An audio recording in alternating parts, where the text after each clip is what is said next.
I'm Nick Lewis. This is Raw Rebellion. Hello, everyone. Hello. Hey. Can you see everybody good? Yeah, I can see everyone. Cool. Yeah, brother. So this is most of the people here have been doing a 10-day reboot, and they're on day like 8. And then I'm going to go over how to break the fast, with the John Rose protocol. And I wanted you to tell your story about your blood situation, how that happened, and how long you fasted and stuff like that. Yeah, I have a immune deficiency called selective IgA. IgA stands for immunoglobulin antibody. It's one of the antibodies that's responsible for methylating mucus in the sinuses and in the colon. And so I don't make enough of that, so I get sick really easily. And of course, doctors don't have any answers for us about that. But after this juice fast and talking to John Rose, I got a blood test around day 76, and I had doubled my numbers from last year, which is a huge jump. They're still not perfect, but it's far more than it ever was before. And you were telling me that the doctor wouldn't even comment on it, right? Right. I mentioned the juice fast, and he had nothing to say about it. He didn't want to ask any questions about it. He seemed completely disinterested and almost like he didn't even hear me. Yeah, sounds about right. Yeah. But I think, this is how allopathic medicine is sort of programmed to ignore such things. Yeah, and you were saying you're around a bunch of sick people, and it was like the first time in your life you didn't get sick. Right. So I always get sick like clockwork if I encountered someone else who was sick, and particularly this time of year. And while I was on the juice fast, I was in contact with over half a dozen people who had cold or flu-like symptoms, and I didn't get sick at all. Yeah, wow, it's pretty cool. So a lot. People are getting sick right now a lot. Past 2 weeks. And how long exactly did you go? I did 90 days before I broke. Well, I did the prune test on day 51, and on day 52, I tried eating some watermelon. It didn't go over so well, so I just stuck completely to the fast and didn't waver until day 90. Nice. We'll talk about it. The prune test is a test that you do that you discover your bowel transit time from actually the time you put food in your mouth to the time it exits your body. Oh, that's cool. It's a way to do it, and that's how we start doing this. So, yeah. So, is there anything else that you learned about yourself during this fast? This 90 days? Yeah, I learned that. For me, this was much more than just a physical detox. This was an emotional detox. And what I found out was that I don't express myself clearly enough. And it's almost like a psychedelic experience in a way where you become very introspective. And so I had to release a lot of stress and anger verbally and physically during this juice fast. And it's not going to be the same way for everyone, but for me it was. And I looked up some studies about IgA deficiency after my fast, and I found out that not only does fasting raise IgA levels, but so does expressing your emotions clearly. They've shown that people that release anger more willingly have better IgA results. And so if anyone's read any of Dr. Gabor Mate's work, yeah, he's amazing. I would say it goes beyond just immune deficiency. It's a lot of disease has to do with the fact that we're not standing up for ourselves. We're not being clear about what we want. So Make sure that you're really taking this time to. If you scream, get mad if you need to. This is releasing. This is all about detox. This is your time to feel every emotion purely, and hopefully you're not using any drugs or any substances while you do this fast, because in my opinion that would defeat the purpose. Yeah. With what you're saying, because when I did my 18-day water fast, what started happening to me was like these things in your life that you want to do, that you've been wanting to do for a long time, or say to people, you just absolutely, you can't deny it anymore. It just comes out of you. You can't suppress these things that come up anymore. And these things that you're suppressing are causing your energy systems to be depleted. Right. Which is what disease is.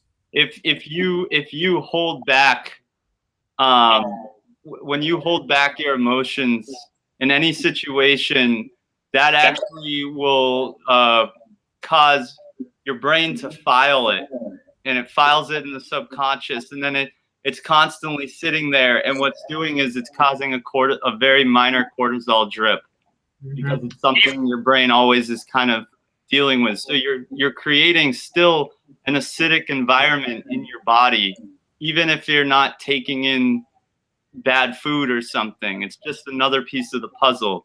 Juice fasting, raw food, it's just one piece of the puzzle. It's a very big piece, but we also have to get the mental, emotional aspect of it.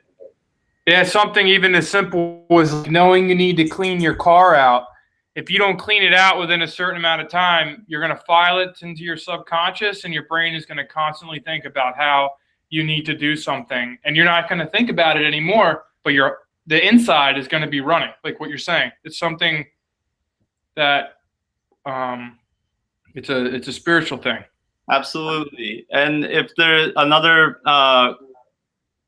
few pieces of advice I could give is if for anyone who's choosing to go longer than the 10 days, one, just move your body as much as you can. You don't have to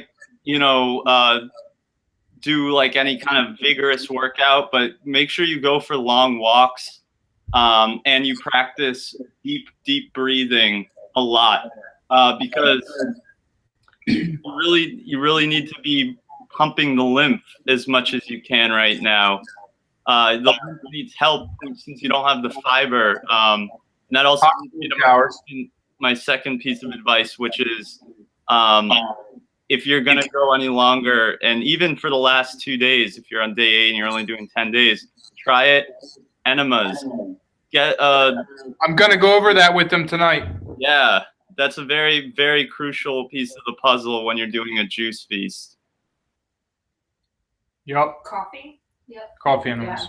Yeah, I'm gonna go over that with them tonight. Yeah, it could be coffee, but it could also be distilled water, or even like alkaline, ionized, structured water. Something clean. Yay, brother, that's awesome. And you just tell them a little bit about like what else you do. You run like a visualization and meditation workshop, right? Goal setting and visualization workshop every Sunday at 6 p.m. And I go up to Boston if anybody wants to go with me. I might go up and see him in the near future. Check the stuff out. We also do so that's also stream. I'll be streaming all of those on my YouTube channel. I might not save them, but they'll be streamed live, and you can communicate with us during that meeting in the chat. We also have a raw food potluck and open mic night that we do once a month. It's random on what day it is, but it's always on a Saturday. So Cool. You can follow me on Instagram, and you'll see the flyers. I'll pass them out the Instagram info. I'll get them your name. Great. Nick, I have a question for you. It's Nikki. I don't know if you can see me. Yeah, I can see you. That's my wife, by the way. Oh, nice to meet you. Yeah. Nick, I just had a question that you could share with the group. At what point, if you remember, did you stop really craving food, or how did that kind of go for your 90 days? Like, I'm on day 28 or 29 right now, and I have no desire to eat. So I'm just curious what your experience was with that, and if the cravings happened throughout the whole time. That's a really great question. I stopped getting hunger pangs around probably after day 10. I didn't get any more. That's when mine stopped. Interestingly enough, if I was in a pinch and I bought some pasteurized juice at the grocery store, which I don't recommend you do, but sometimes we need to do what's less than ideal to get the job done. After I would drink that, the next day when I woke up, I might have some hunger pains. So for me, that was a great indicator of there truly isn't a physical addiction behind pasteurized and heated foods, you know? Well, food in general. Right. And like what John Rose talks about, how we all think hunger is this thing in our stomach, and actually true hunger, we've never felt, anyone in this room, in our entire life. It's a sensation in our throat that tells us when we actually need to eat. And our stomach, the hunger pains that we associate with hunger, is actually our stomach cleaning itself. Right. It's a physical withdrawal, and when you're truly hungry, I mean truly hungry, you'll be drooling, like a dog, you know, like an animal would. Your throat fills up with water. So, another point I want to address for anyone who's going the distance here, you have to drink enough juice. There's no such thing as too much juice. There is such thing as too little, and I found that out the hard way. I'd say the last 20 days of my juice fast, I didn't drink enough. For me, I should be drinking about 2 to 2.5 gallons. I was getting almost a gallon. And that's because your body was healing a very deep issue, and it was taking that energy and changing the molecular structure of your body. That's what happens in these feasts.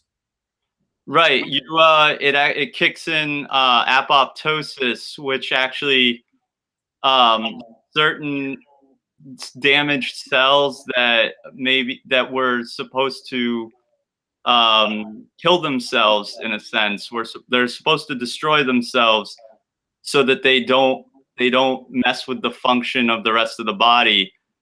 During the juice fast, your body kicks that in more, and so you end up clearing out a lot of waste matter that way. But you need to drink enough, and you should have a lot of energy. And you know, for me, I didn't do that, and I ended up losing energy and losing some healthy muscle mass by the end of the juice fast.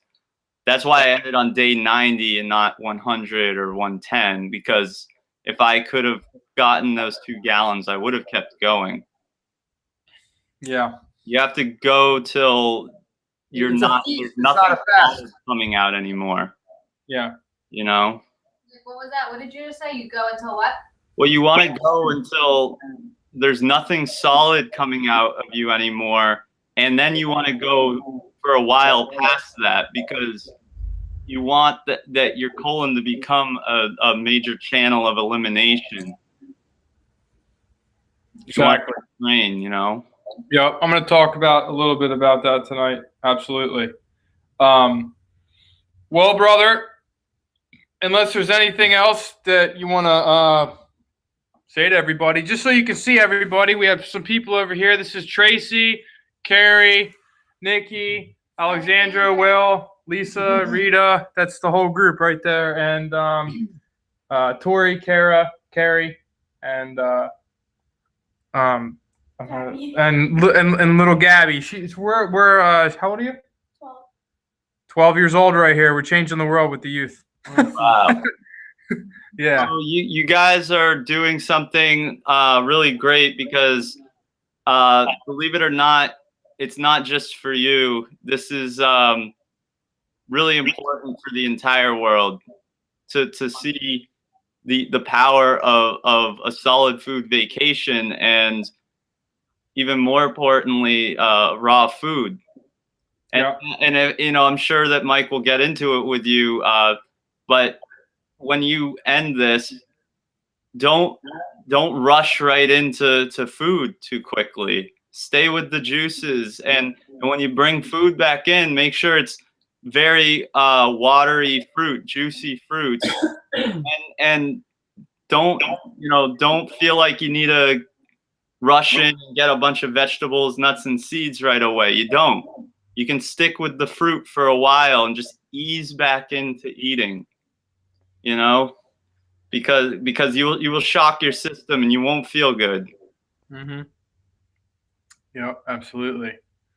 Well, thank you very much, my friend. Thanks. And I'm over here. We'll let you go now, but we appreciate it very much. And I'll give everybody your info, and we'll probably do this again. Thank you, Mike. I really appreciate the time. All right, brother. Peace out. Good luck, everyone. See you, brother. So long. Thank you very much. See you, bro. See you, man.